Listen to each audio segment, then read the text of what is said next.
It is now my pleasure to welcome Her Excellency Ms. Mia Amoa Mottley, Prime Minister of Barbados.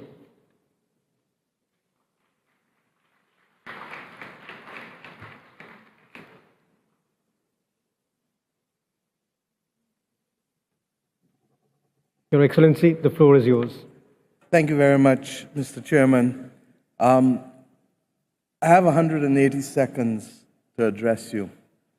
And in 180 seconds, we really need to understand what we face.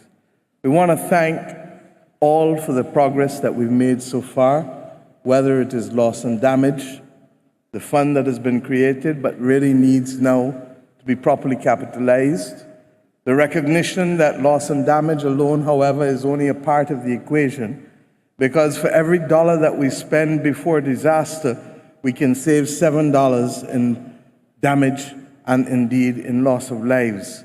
The truth is that we are in danger of being sucked in to an international media frenzy that allows us only to capture that which can be captured in a soundbite. Our world is more complex than that.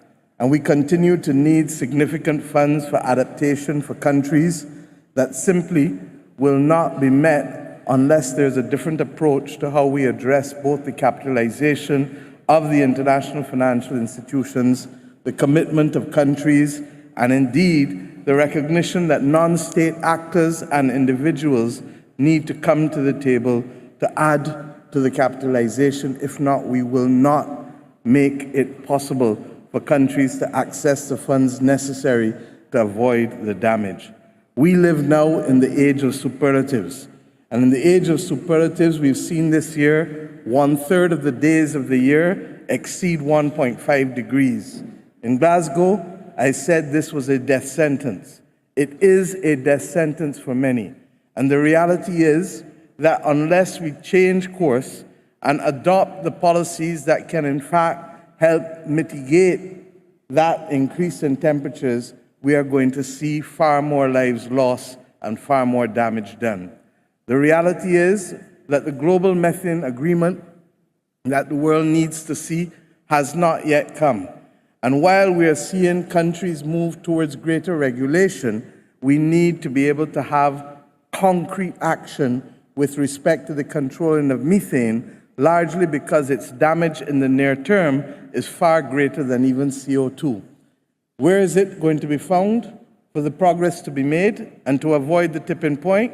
We need oil and gas companies to agree to fix the leaks in their pipelines and to ensure that they also stop the flaring. The bottom line is that there have been voluntary commitments, but that has not gotten us very far.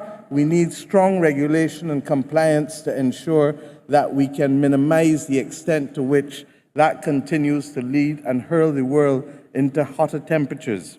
Similarly, we need to make sure that waste management practices as well as farming practices are changed in order to be able to control the level of methane that the world is seeing.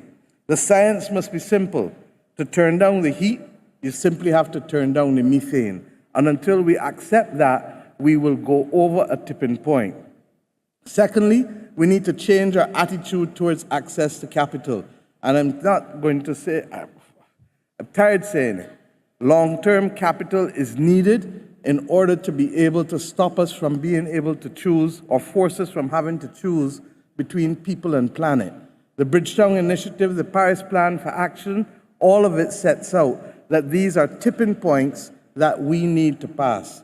And since I've passed my tipping point for 180 seconds, I've asked the world simply, let us agree to leave here with a global methane agreement, and let us agree that we have not yet fully unraveled what is necessary to turn the opportunities for countries into reality by making long-term capital available. We need new players at the table in terms of the insurance companies and in terms of the credit rating agencies and the bank regulators. If not, we will be speaking to each other and not seeing the level of progress that we need to see with respect to unlocking the financial conundrum that will give countries relief to be able to save each other. I pray that the world will find it possible to restore trust and to allow the multilateral system truly to work, but we need clarity as to where the locus for decision-making must be if these things are to happen. Thank you.